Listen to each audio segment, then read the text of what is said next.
What would happen if you found out that the only real fight you have in this lifetime is with yourself? Let's talk about that. Welcome to When I Stop Fighting, the podcast. My name is Daryl Dittmer. Today I'm joined by a very special guest, Daniel Fendley. Daniel served over 18 years in law enforcement before his life was turned upside down by trauma, addiction, and burnout. Diagnosed with PTSD after years in high-risk policing and child safeguarding, he spiraled into self-destruction before entering rehab and beginning a long road to recovery. Now a writer and advocate, Daniel shares his raw and unflinching story through his memoirs, Four-Letter Word, Unprescribed, and Wounded in Uniform, exploring the human cost of service, the silence around mental health, and the power of letting go. His journey is one of collapse, awakening, and rebuilding, proof that healing is possible even after losing everything. Welcome, Daniel. Thanks so much for coming on. First and foremost, Daryl, thank you very much for that intro. It still hits me when I hear it from someone else. So I really, really appreciate it. And additionally, it's an absolute pleasure and an honor to be with you today. So I really appreciate it. Thank you. Thank you, Daniel. I appreciate that. We were talking a little bit before we hit record, and I had mentioned that I come from a family of police officers and firefighters and that sort of thing, and I appreciate what you have done and what you have gone through, and thank you for your service. I appreciate. Thank you. So, there's so many things that we can get involved in this lifetime, and my personal opinion is one of the most difficult things that a person can undertake from a profession perspective is, and it's kind of interesting to say it, but it's helping others in that policing and in that sort of dangerous environment, in the difficult environment, being challenged every single day with what, not knowing what to expect, right? And so I give you so much credit for doing that and pursuing that and for doing it as long as you did. If you wouldn't mind, Daniel, I'd love to hear your story, and if you can go back as far as you want in terms of how you came up and how you got into policing, et cetera, and then how you're doing what you do now and why you're doing what you do now. And we'll take it from there.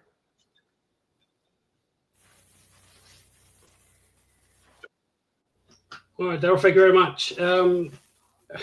I think the easiest thing to talk about my story is to essentially try and start at the beginning, before the collapse, before the chaos, essentially before my life was literally turned upside down. I think if I look back now, even from an early age, I grew up in London till the age of about 17. But I was also always searching for some sort of purpose. I had this constant need to do something meaningful, to have a purpose. And as I got older, that constant drive to sort of prove myself, always had that sense of seeking validation that was always in the background of my mind. And I think as it turned over, my work ethic would go through the roof. But even though I was earning little successes in my career, my employment, I was never content. I was always searching for the next and the next and the next. And that burning desire continued into my adulthood. When I moved over to the south of Spain, and I was struggling with, again, that purpose. I did the odd jobs. I joined the army for a short spate of time.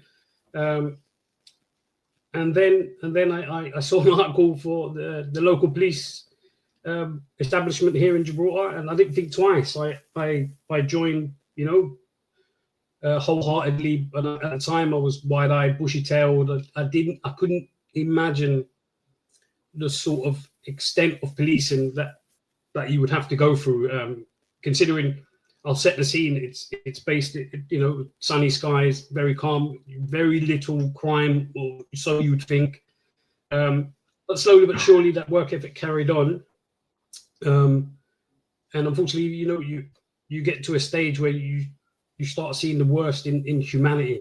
And back then, I didn't really know how to process it. Again, and like I say, I don't like to place blame or point fingers, but there was an internal sort of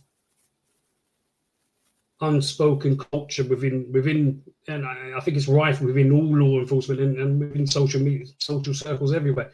That sense of showing any vulnerability is always seen as some sort of weakness. And my biggest fear was that fear of judgment, the fear that I wasn't strong enough to keep going and show resilience and stuff. So I kept bottling it in and literally driving through. And as the years progressed,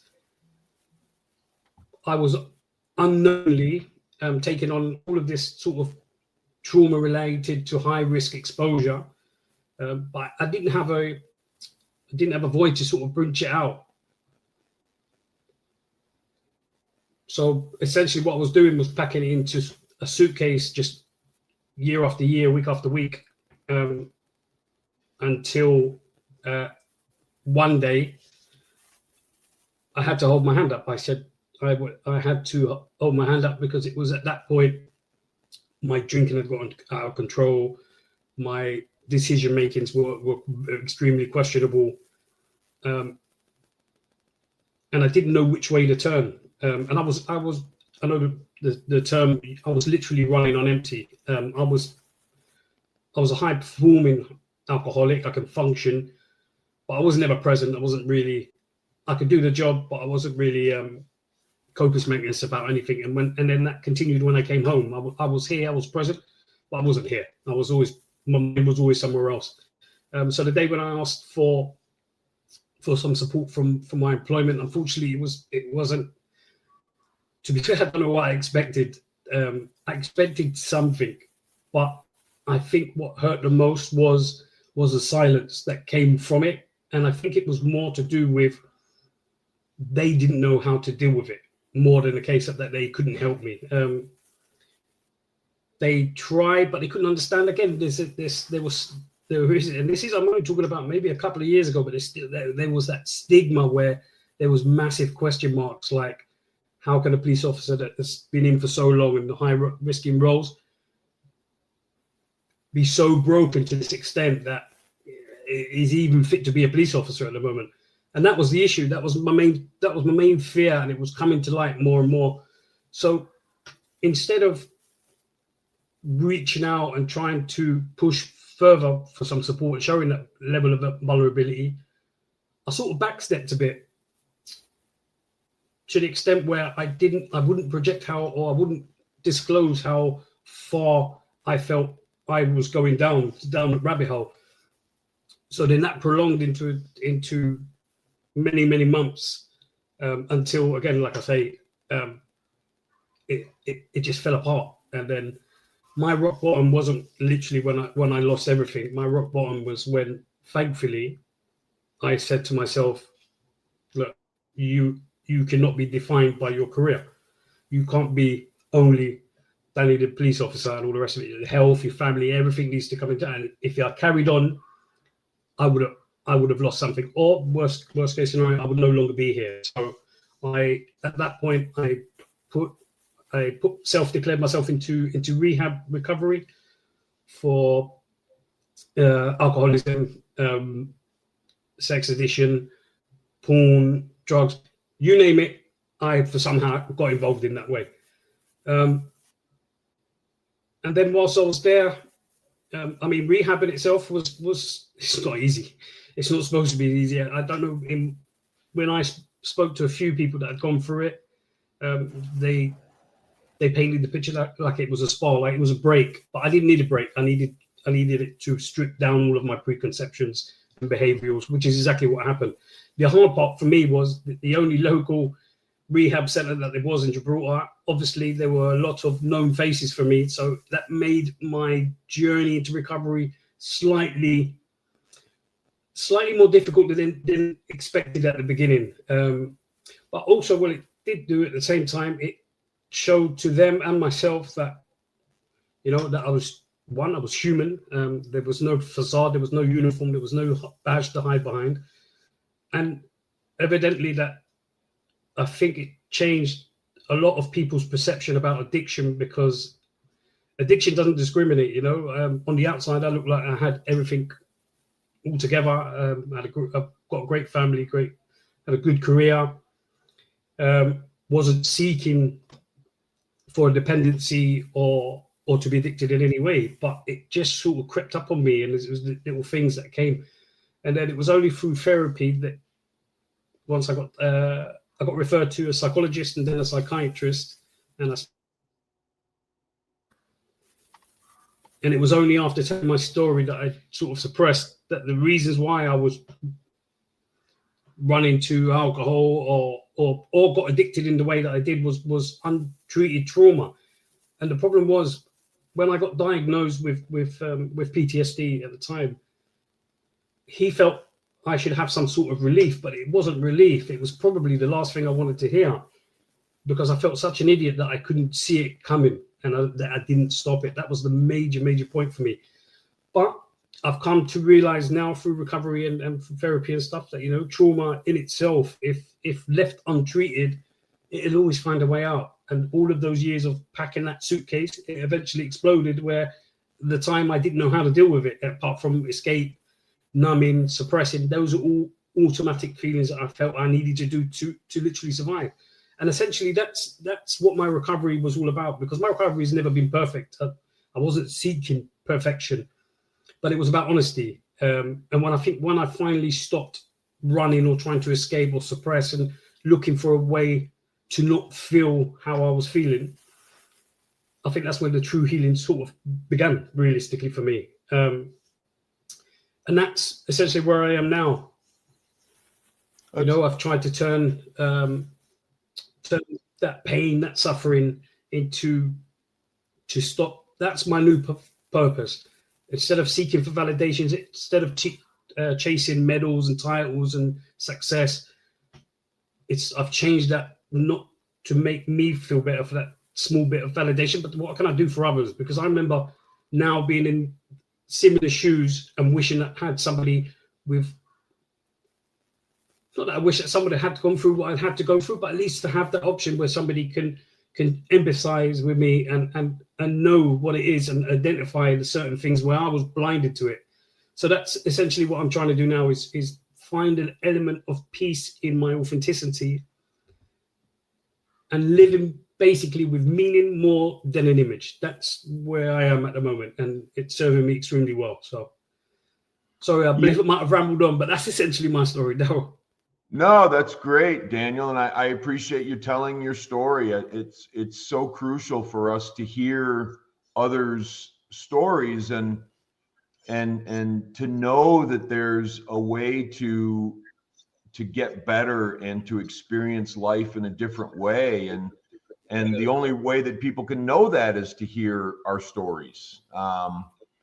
Something that's really crucial for me is, because we all have different stories. You and I have different stories. You know, everybody who's gone through any sort of recovery or therapy or whatever it is, everybody's got a different story. Out in the world, our story is different.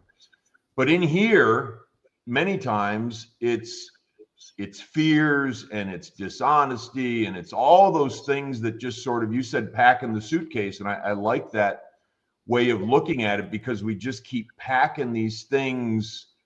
If we're not improving and we're continuing to experience the difficulties and the traumas and all that sort of stuff, and we're fomenting that as we go along, we're just continuing to pack the suitcase. And the only way to get better, I'm going to use this again because I love to pack the suitcase, we have to unpack the suitcase. We have to allow ourselves to experience the world and to feel and to feel, not even feel in a different way, just feel. And feel no stuff. Exactly.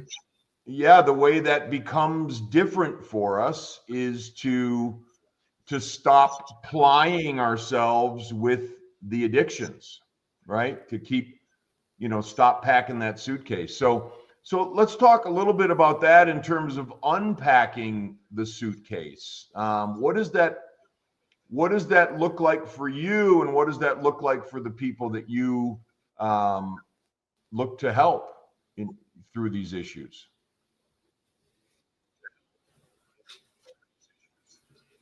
For me, it was essentially that the back of the suitcase in itself, because for me it wasn't one big sort of explosion for me. It was more like everything slowly was sort of collapsing around me and essentially within me.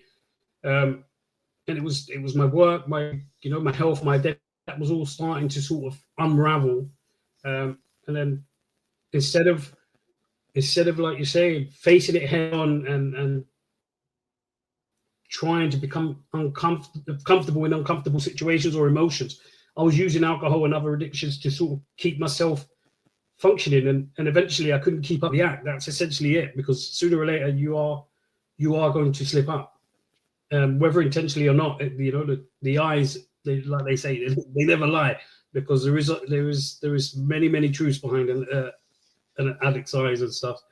But it got to the point. I think essentially it got to the point where my outer layer or armor, so to speak, it started cracking and then it started seeping, and it was just those slow acknowledgements. And now when I look back, and I don't regret a lot of the things that happened, because I think I wouldn't be where I am now if I hadn't gone through the journey that I've gone through. But there are levels of frustration when you think, when you look back, and hindsight is a beautiful thing, when it's 3 years later and you start identifying certain things, but you weren't at the time, you weren't in the right state of mind to be able to self-reflect or introspectively look at things and go, oh, yes, that was a highlight, because you don't see it. Others around you can see it clear as day, but then they also have their own fears. They don't want fear of conflict, fear of judgment and stuff. So it's a very, very vicious cycle that you have to go through. But ultimately, because when I work in recovery or I help others in similar situations, I also acknowledge that you can't force recovery. You can't force somebody to get better. That decision lies within themselves, and that's unfortunately some of the problems that we've got, especially locally, when people are forced to go into rehab and they go through the motions, but internally, mostly they're not there, and you have to let them, give them the time, because when the time does come and they want it, you need that 110% inside to just change all of your perception and have that self-belief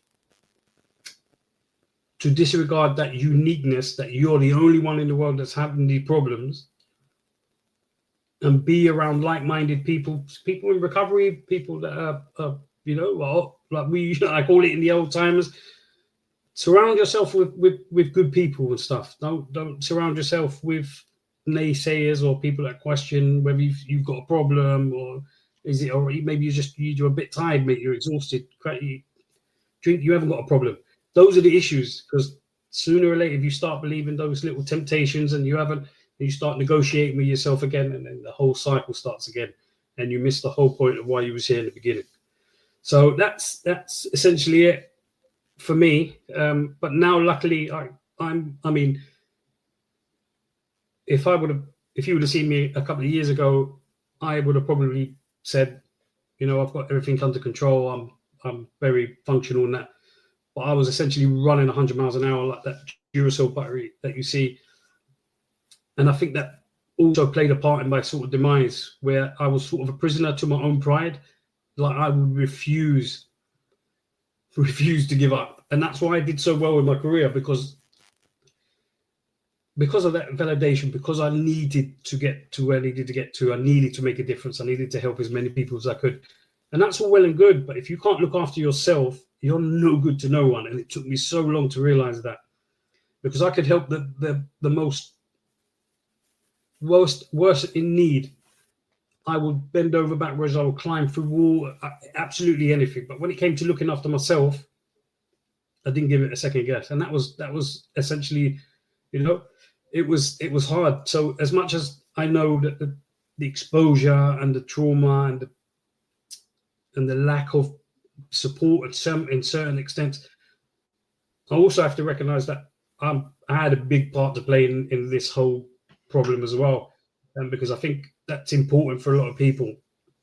Because if you don't, then you're not really being honest with the whole situation. If you're starting to point fingers and, it was your decisions and all the rest of it. And once you start accepting those challenges and decisions, whether right or wrong, whether intentionally or not, then you can start to process that change and that healing and that change, that little shift in mindset where you don't see only negative. Now you can concentrate on positives, however small they are. Enjoy them. Yeah, that's where I was so far ahead at the time, looking miles away, looking all the way up the road. Where am I going to be in 10 miles, instead of just seeing where am I going to be in the next mile now?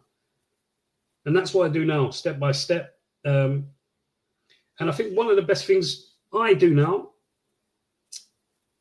just for my own peace of mind and reflection, now to help me not overthink or be overwhelmed and stuff, I'll do certain things, like I'll leave the phone at home, or I won't social media ban it or whatever. And I'll literally just go for a walk, whether that's along the beachfront or in a forest. Because I'm a big believer in nature, and that's my spirituality is within nature, because that speaks to me so much. And it speaks to me so much more because out there I'm content with my own thoughts and feelings. And I know that whether I'm at the beach, along the sea, or whether I'm in the forest, that forest or the sea doesn't want anything from me. I don't need anything to prove to anybody. I can enjoy that moment. And that's served me very, very well to sort of ground myself in since the last times I've been through. So I'm a big, big believer in getting yourself out there with nature. For sure. I couldn't agree more, Daniel. I this morning I was, we live up in the mountains in Georgia in the US, and, we get up early often, and especially this time of year, because it's kind of cool in the morning, and we'll just sit outside and we'll be quiet, my wife and I, and we'll look up at the stars and just, allow ourselves to take it all in, and it might be an hour, might be an hour and a half, just whatever time we get up to when it starts to turn light. And it's one of the most beautiful things because it allows us to slow down. It allows us to start our day in quiet mode, as opposed to, oh, where's my phone? I got to check this, and I got to check that, and I got to look at this, and I got to look at that. And you brought up some really interesting things, and things that I agree with 100%. And I think it's crucial from a recovery perspective. One was, we used to call it, when I was first coming around, and I was 19 when I got sober. So I was a kid. I didn't have a clue. I didn't have a clue how to live. I didn't have a clue how to not do things under the influence of something, whatever. But they told me when I came in, they said, when you change the game, you got to change the players, which I think is exactly what you're talking about in terms of, I can't hang around the same people. I can't do the same sort of things and the same influences. I have to do things differently. And which brings me to another thing that you said, which I think is crucial, is honesty with ourselves. We have to get to a point, because nobody's going to change, in my opinion, and I haven't seen it, and I've been doing this for a while. Nobody's going to change until they are sick and tired of their own BS. They have to be sick and tired of their own crap. And I think that's absolutely crucial, to understand in terms of helping people, but also in terms of, me extending myself to someone else. I will do that if I know that they are willing to change, if they've gotten to that place. And the other thing I think, which is crucial, is responsibility. I have to take 100% responsibility for my life.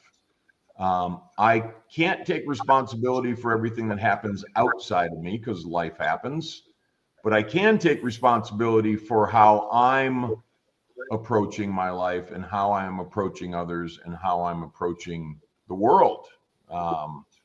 So you've hit so many important things, Daniel. I think it's wonderful, to listen to what you're saying. And have you been involved in the 12 steps, or did you get involved in the 12 steps from a recovery perspective, or was it another avenue? Yeah, I mean, it's a funny one because initially the 12 steps, and I'm a big believer of the 12 steps and all the rest of it. But at the time of my initial recovery, I had this resistance, I like to call it, towards religion and Jesus or God or whoever, because my perspective was, well, where was he when my whole life was falling apart? And it was the whole looking for excuses, somebody to blame. So it took me a while. But what I did initially was I didn't do the 12 steps the traditional way, but I did the alternative, which is essentially the exact same way, but because of my pain in the arse, I didn't want the word God in it. But now I've got no issues whatsoever. I have found, but it really, really took me a while. But I think it was because I was so resistant to the fact that, and self-pride and ego, whatever you want to, they're all factors where initially when I went in, I still needed somebody to blame, and it still needed it. This couldn't have all been my failure, which essentially it was. And not, my whole recovery, it wasn't entirely my fault. I never asked to be an alcoholic. I never, nobody does. Nobody wakes up and says, "Oh, I want to be one." But it's essentially exactly what you said. I'm not, I might not be responsible for all of the things that have happened to me, but I'm definitely responsible for my recovery in the way that I would have lived the rest of my life. And that's on me. I can start pointing fingers and asking the fairy godmother to come with a little wand and start, but that's not reality. And for me, I think the big realization was that I didn't, being in rehab itself and doing the 12 steps and getting a sponsor, that's not where I started recovery. I started recovery when I left rehab, when I went back into the real world, because that was, when you're in rehab, you're surrounded by, like I say, like-minded people going through the same struggles, and you are essentially in a bubble with counselors, people, helpers, therapy, abstinence, because there is no temptation. You can't even drink coffee where I was. You had to drink herbal tea and all other stuff. But it was the day, that's what I think where I feared the most, the day that I left, because I knew the world didn't stop. It doesn't stop because Dan's gone to rehab. And when I came out, I also realized that when I came out, there wasn't going to be no confetti gun or a round of applause or a marching band. Nobody cared, apart from obviously my close family. But that's where the real sort of progress and process had to go through. And I know essentially for me, it was all of three things. I knew I needed to be consistent. I knew I needed to be committed, because I think with the commitment and the commitment with consistency creates progress. And it doesn't mean that's like now and that's what I do every day. But with me in itself, I've stopped counting now for long days. I used to, because every AA meeting, I would count the days that I've been sober. But now I don't. I mean, if you ask me, I can tell you the year, but I don't look at it, because for me, I know there is no finish line for me. There is no X amount of numbers, that I've run across the finish line and there's some sort of celebration. This is me now. So, but I've come to terms with, that's okay. I think I made it such a bigger thing that it needed to be in the initial start of either recovery or rehab, because I didn't know how to live without, not necessarily with drink or drugs, but how to live without that option. If I couldn't fall back on this, how am I going to process it? And the truth is, you do, because guess what? You don't have a choice. You have to sit with it, and it's never as bad as I thought. There were bad times. Don't get me wrong. And again, like I say, I had to go through therapy, but I'm not ashamed of it anymore. And I think a big factor of that is especially with the alcoholism and all the rest, was the shame base that's around it. But what I've also found to realize is shame is only as powerful if you don't share it. And like I say, that people think that being vulnerable or showing vulnerability means showing a moment of weakness or not being as strong as people first perceive. Far from it. Vulnerability is, for me, opening up about some issues with having the fear that you're going to be judged, but then that's reciprocated when it's come back with either acceptance, empathy, or some sort of support. Again, all of it is all fear-based, but yeah, shame. The shame that surrounds you when you come out or when you're going through it, you can strip it. You can cut the snake's head off, as they say, as long as you're open and honest about it. I mean, if you can't be honest and open about it, then you're still struggling inside, and you need to release that emotion to get those. Like my emotions were like they were all over the place, and no one had the stop button. But I found out I don't search for perfection, like I've said. I don't even search for happiness, because I know with happiness there's a sadness. Essentially what I'm looking and what I try and live my day to day with now is being content. Am I sitting here today and am I content? Yes. That's it. I don't need to search for anything else, and I don't need to. I'm just happy with literally being within the present moment, and that's how I live my life. That's great. Yeah, I love to hear that. And, the vulnerability thing, I went to this and I couldn't agree more. I believe, for men, it's a difficult thing, and we're not supposed to, especially if we've grown up in maybe a tougher environment or whatever it is with family and that sort of thing. And it's hard to show our emotions. And for the most part, we're taught not to.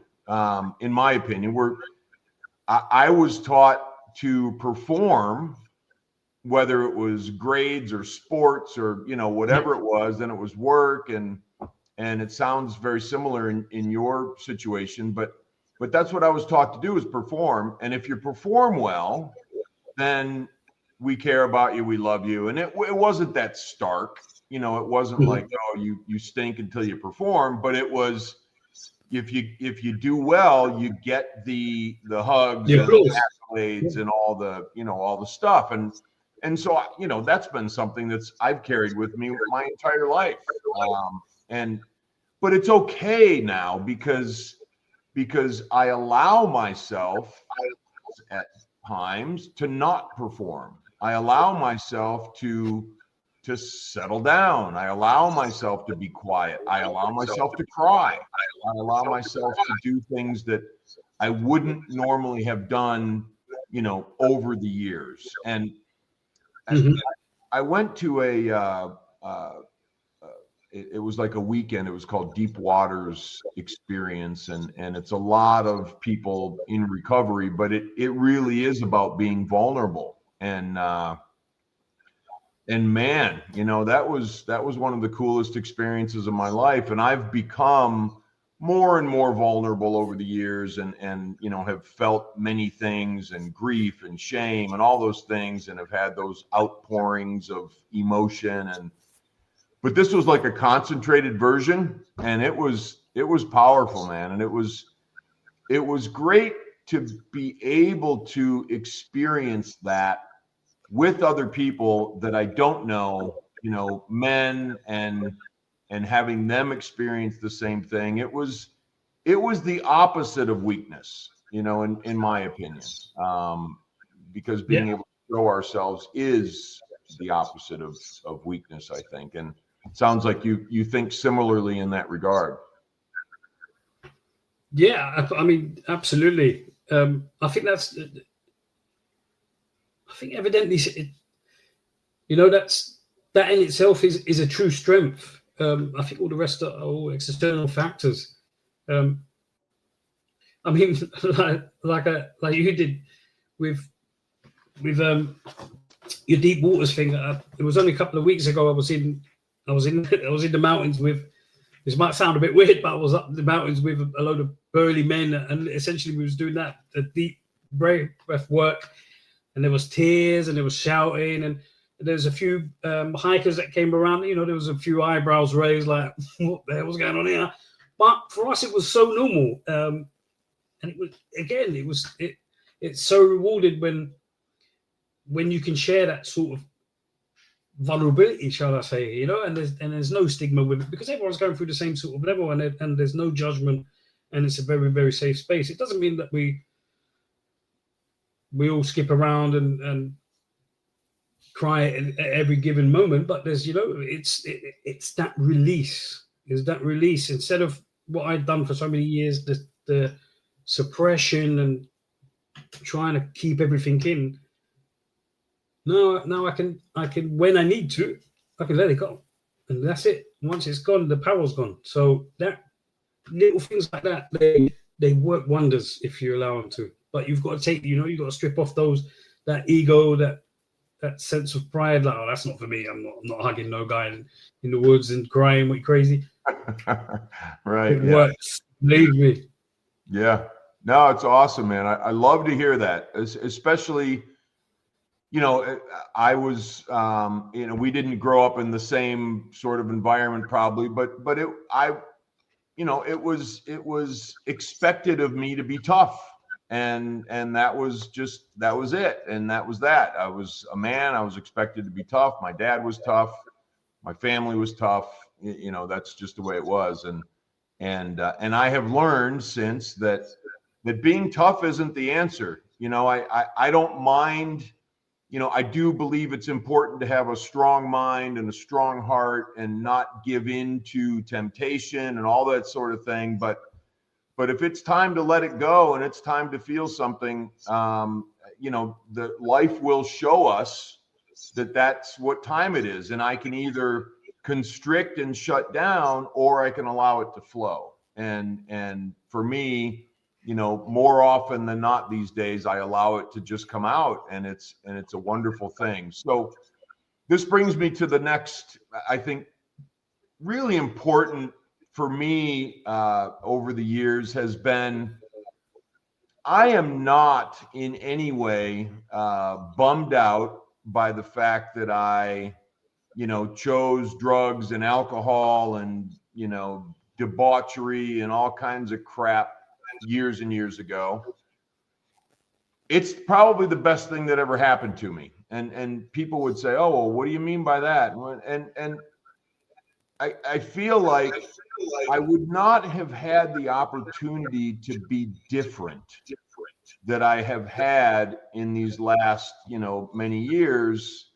I don't know that I would have had that opportunity or that I would have taken advantage of the opportunity to live a different life had those things not happened in my life. So I couldn't be more grateful for the difficulties and the failures and, what we call failures, or what I would have called failures back then. I couldn't be more excited about the fact that life is really incredible now, because of my issues in the past. And it sounds like you feel similarly, Daniel, in terms of that gratitude. Yeah, I can 100% resonate with that. Like I say, I think there's sometimes a misconception that, whether through recovery or through grief or an array of issues, that life sometimes is hard. There's no escaping it. But the difference with me is I can't, again, like we've covered the point, I can't control what happens or what's thrown at me, or what I might have to deal with. But what I can control is how I react to it.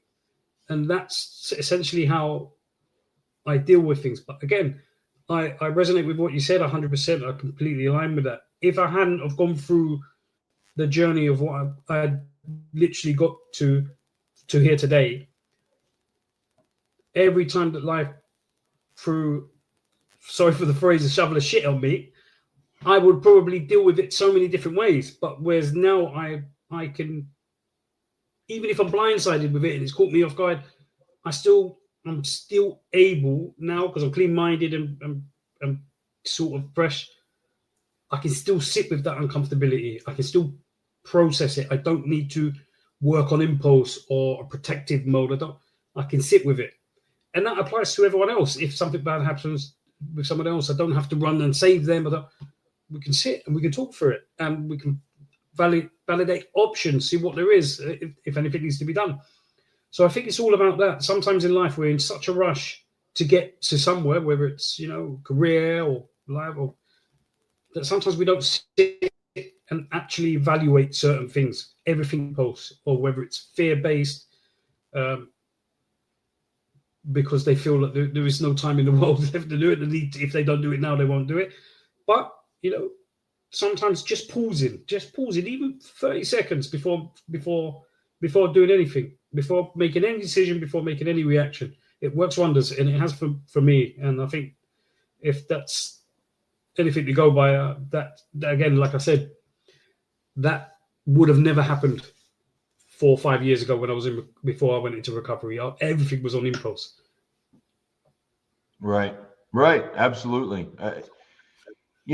I feel like there's an ability to experience life now, as opposed to just react to it. And you had mentioned earlier about religion and that sort of thing. And I'm 100% with you, in terms of, it was something that was difficult for me to get my head around, because I was brought up with religion, and they said, okay, well, here's the God you have to believe in, and if you don't do all the right stuff, here's what's going to happen to you. If you do all the right stuff, and I don't know what the hell the right stuff is, because that seemed to change all the time. Yeah. So what is all this stuff that I'm supposed to do to keep myself from going to this terrible place forever? Like, how? I mean, what is that? I just, that never resonated with me. So I had to take those conceptions that I had and look at them and say, do I need to change some of this? Because I don't want to live in a way where I'm constantly afraid of this whatever in the sky, God in the sky, who's, writing down all this bad stuff that I do. I don't want to be subject to that. I don't want to feel guilty. I don't want to be scared. So I had to peel all that stuff away and start thinking about life differently. And I guess and it continues to change. You had mentioned earlier about there is no finish line, and I don't 100% agree. There is no finish line. I'm just going to be, when I'm finally sliding in home plate, I'm hoping it's head first, and and then when it ends. But until that time, I am open to my beliefs changing. I am open to myself changing and continuing to, just move more and more toward, number one, you mentioned it, contentment and fulfillment, which I think are really beautiful things that sort of encompass our whole being and our whole life. But also, how can I help other people with, potentially, if they're ready, finding contentment and finding fulfillment. And so you're writing books, you're helping people. I love the titles of your books. 4-letter word. That's Unprescribed and Wounded in Uniform. That's really, really cool. Could you tell us a little bit about those books and how they came about and what they're about? Yeah, of course. Thank you for bringing them up, though. Funnily enough, I never in a million years thought I'd write a book ever. let alone publish it, and let alone anybody ever reading it and giving reviews. But again, it's a funny old life when you get your shit in order.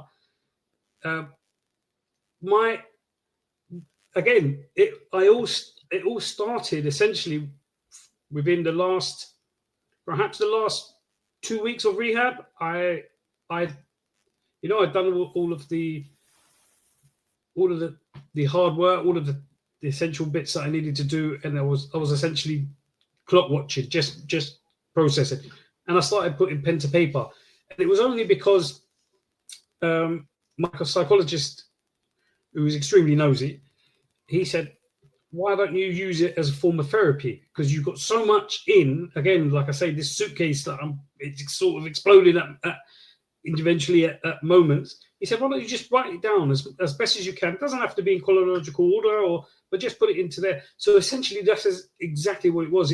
I was turning my pain or my suffering. I was turning pain and suffering into literally words on a page. First in a way to sort of process everything, and then once they were all out, it was essentially like pulling the poison out, so to speak. And I started feeling a little bit lighter, and it gave that pain, it gave that suffering a bit of, again, purpose. There's reason behind it, and I could process it more, and it helped me understand. Essentially, it helped me understand my own sort of journey, and I realized if I could turn that sort of darkness, should I say, into something not necessarily positive, but if I turn it into something that will maybe one day help somebody else, then for me it was always worth it. And I know people say that all the time, but it was always going to be worth it. So Unprescribed was essentially the story, or my memoir rather, of before my collapse, and how little things that I should have seen, or what were happening, or life around me were edging me through into darker addiction, dark dependency.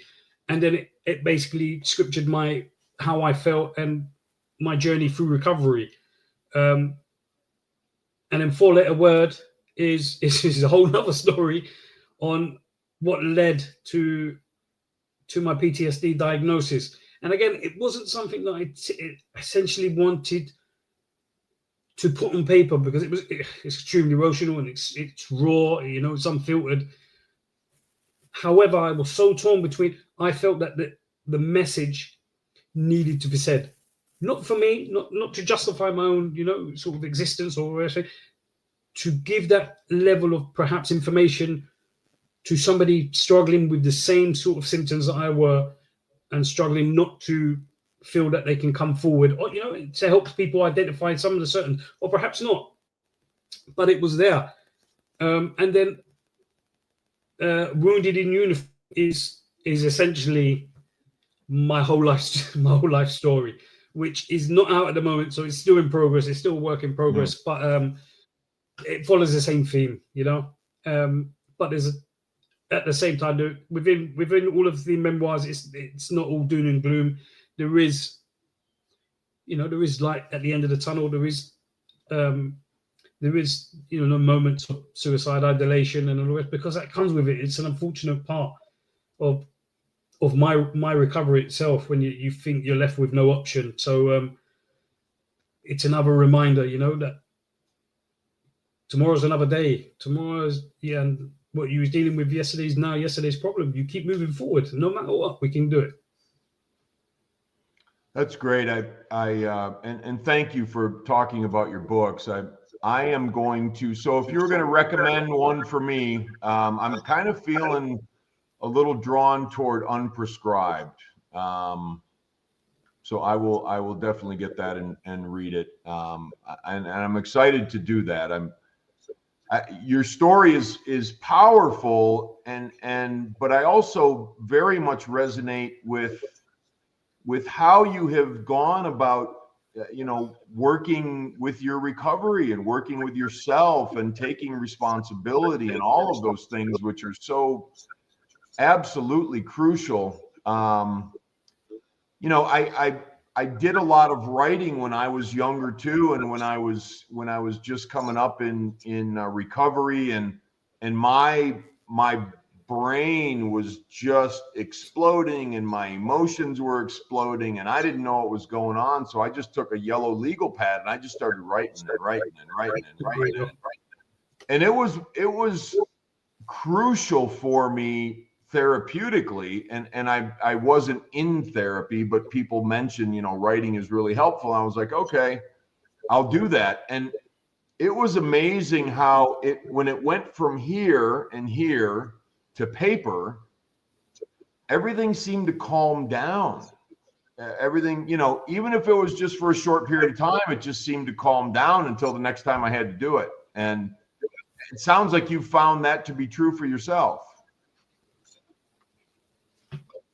Yeah, I mean, absolutely. It wasn't an easy process. Sometimes writing about yourself is never easy, because it's your mind recalling things, and essentially it's your story that your mind is telling you about. It's a different, So, yeah. But again, it's like you've mentioned it. It's about peeling back that sort of emotional onion, and what I've tried to do. I mean, at the first stages when I was in rehab, I went through about I don't know 40 pens within a weekend, because I was just writing. But then luckily I was able to sort of sit back, review it all, and then start not from fresh, but reintroducing things. And I took out all the emotion from it, because I knew at the beginning I was just writing angry, and it didn't really make a lot of sense. But once you strip it back and you look at it as the facts that they are, and about how your story is, and you're not self-critical and you're not self-judgmental, and it just reads as it reads.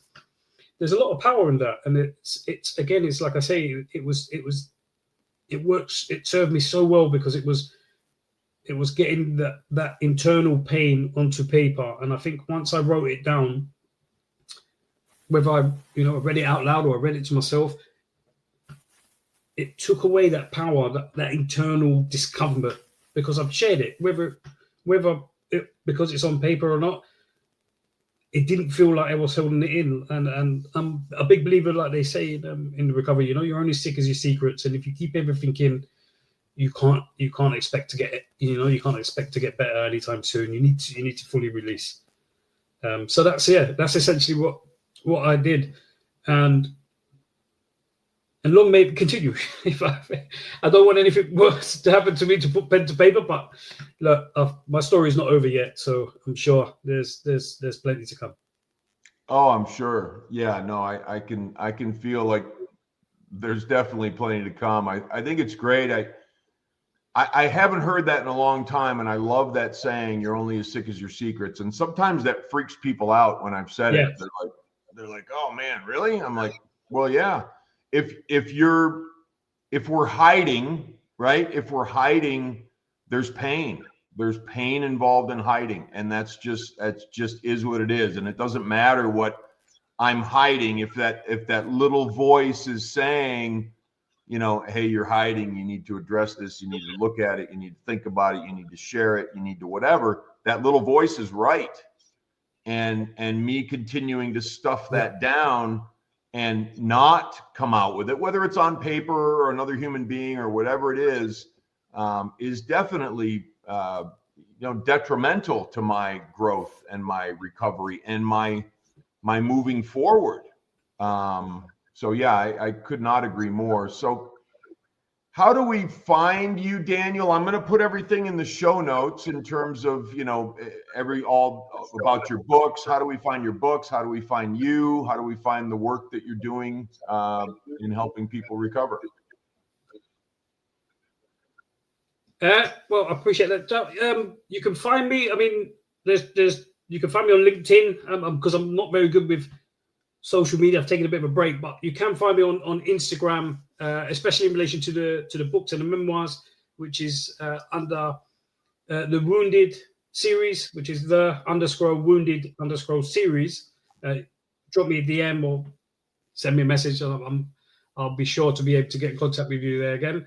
The books are available on Amazon within the KDP thing, and they're also available in some bookstores, some good bookstores, and also some really rubbish ones apparently. But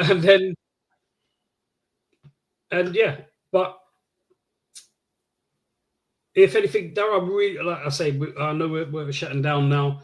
I just wanted to take this moment to one, show my appreciation again for the invitation. Absolutely a privilege.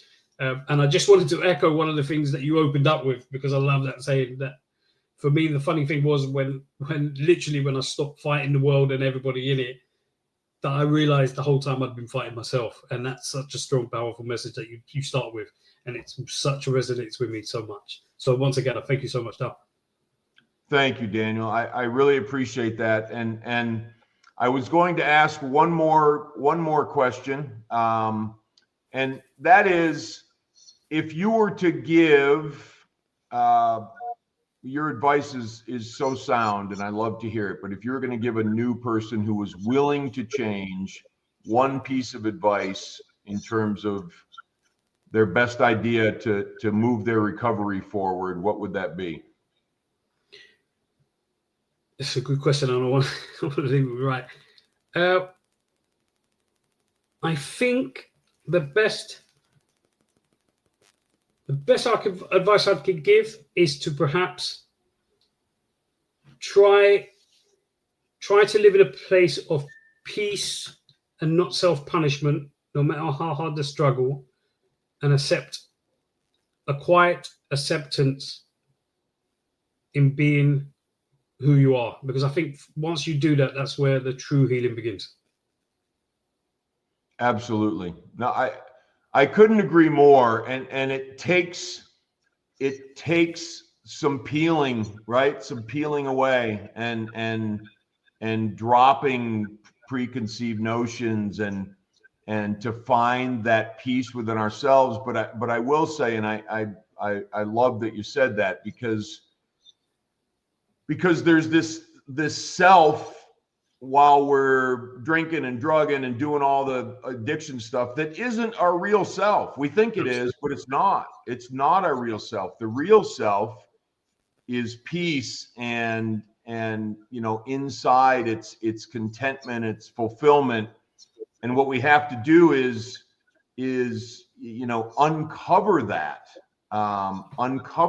because you said earlier, it's under a pile of shit, and it can be under several piles of shit. Yeah. But once we get rid of the shit, we can start to find ourselves, and ourselves are peace. That's what we're designed for. Absolutely. And it's difficult in this world, honestly. In this world, we get addicted to distraction, and we get addicted to, everything but taking care of ourselves. So that's very sound advice, Daniel, and I really appreciate it. I know my listeners will appreciate that, and thank you so much for coming on. And I didn't say this in the beginning, but you reached out to me, which I thought was just spectacular, and I really appreciate that you did that a couple of weeks ago, and I'm so glad that we had a chance to talk. And I want to continue to stay in touch, because there's a lot of people that, and this isn't necessarily a judgment, but just people that I resonate with in terms of their approach and their recovery and how they're living and the genuine, authentic nature. And to me, you resonate with me in that regard. And so I appreciate you coming on and sharing your wisdom. Thank you, Daryl, mate. It's been emotional, that's for sure, but it's been extremely rewarding. So I really appreciate it, and I really appreciate you bringing me on. So thank you very much. Thank you. If you've enjoyed When I Stop Fighting the podcast, please check out my books and my journals on my website, DarylDittmer.com. Enjoy a 15% discount by using the code PODCAST, DARYLDITTMER.com. Thanks again.